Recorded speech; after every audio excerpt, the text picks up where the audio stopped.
This Bible reading plan takes us to Luke chapter 10, verse 30, and we're talking about unexpected help.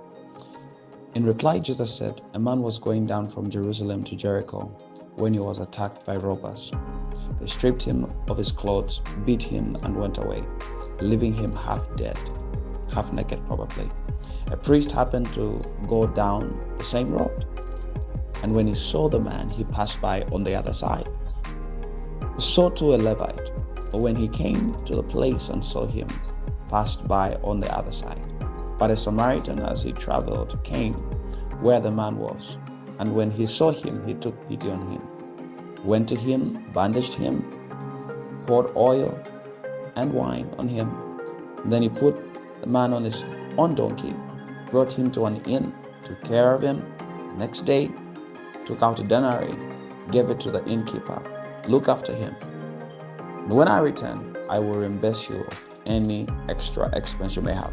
Which of these do you think was a neighbor to the man who fell into the hand of robbers?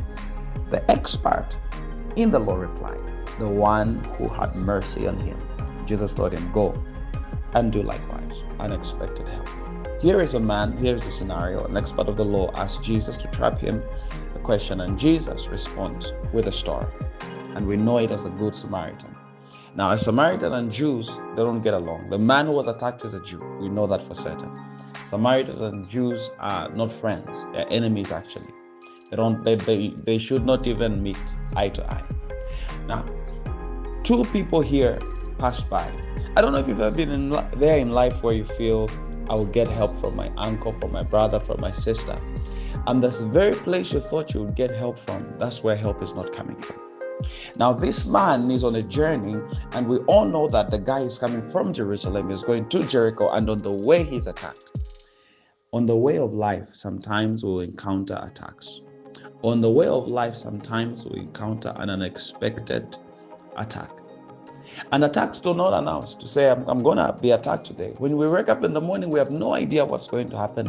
Sometimes in life, there are sudden attacks that are going to come. There's going to be a season where you need help.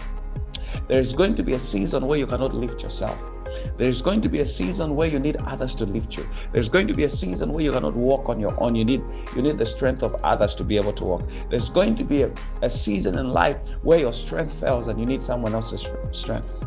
Where you're in need and you need someone else's help. Listen, life is like that. And this man just happened to be attacked by these robbers, and they leave him half dead. Am I speaking to people who you are in a position where you feel, I'm half dead, where you've been robbed of your dignity, you are going through pain, you're going through shame, and so many things have happened in your life, and you feel wounded, and you feel alone, and you feel assaulted, and you feel, is life really worthwhile? I've been there. There are seasons like that in life. And he was left for dead. People can be wicked. He was left for dead. He had nowhere to run to. He had no help to run to. And this could be a place where you don't even know. You're just saying, Pastor, I need a job. Pastor, business is